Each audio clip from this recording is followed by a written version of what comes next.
Hi guys, my name is Amir Shahzad and I'm working on the YouTube with this instrument Leica TS09 Plus. In the English videos, this is continue my 6th video, and in this video I'm going to be explain how we use the non-prism and what is the advantage of non-prism and how to use it.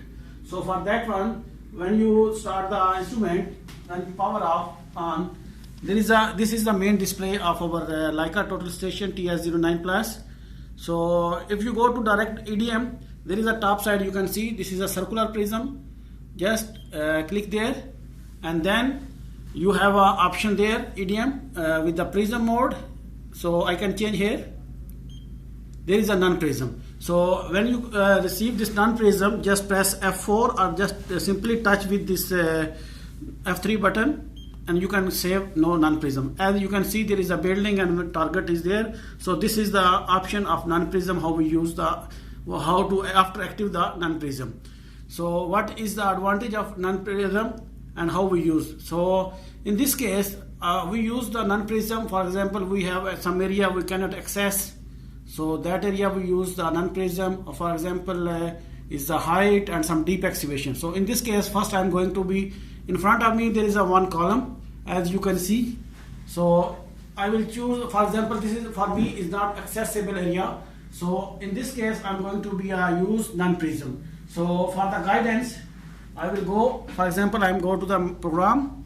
There is a second option, survey. F4 continue. So I press F4. And then there is a EDM.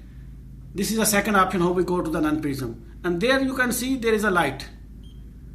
I press on the light, or otherwise I use this page button to change the page. And then there is a laser point. So just I click here, and there is laser is working, and then F4 for continue. So as you can see, now my laser is working.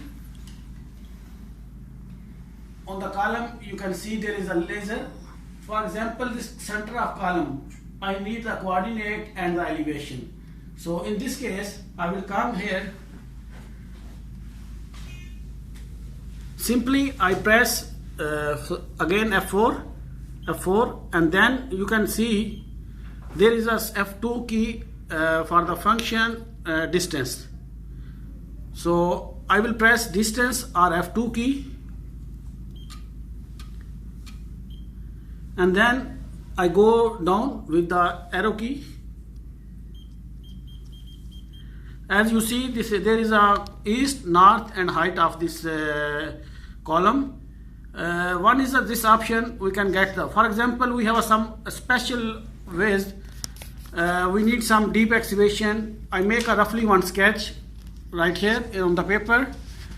For example, I'm working here. This is my total station location, and someone come to me and said I need the depth of this excavation. So if this excavation is around 2.15 meter, the prism height for me Leica is maximum 2.15, so I can easily access. But if this excavation is more than 2.15, then there is a two option. One, I move my instrument to on the edge and take directly with the laser elevation or excavation of the level of the excavation.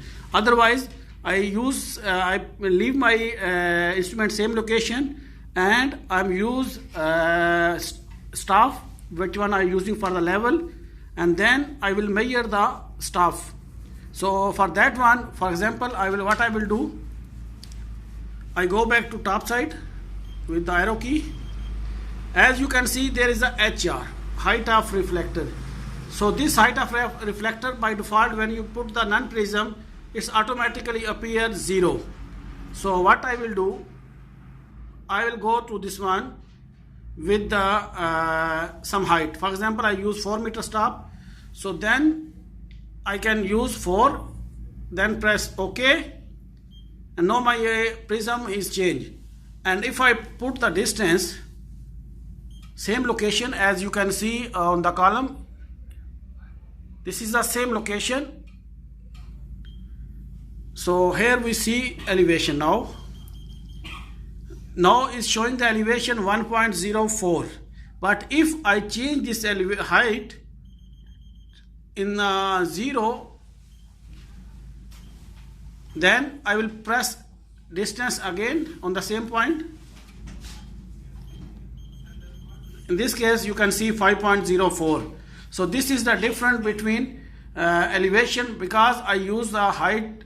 Same with this example, if I put the height of this rod, then I can get the elevation of the I can get the excavation level with the staff, or if I can access directly, so directly I will use the 0. Otherwise, if I'm far to this excavation, then I can use with any service staff or anything which I have a standard length, and then I will put the height of reflector with this way. So this is the topic which I will go to explain. I will try to explain how I can use the non-prism and what is the advantage and disadvantage of non-prism. If you have any suggestion or any question regarding this topic, you can let me know in the below comments. I will try to be clear that one. Thanks for watching this video, and bye.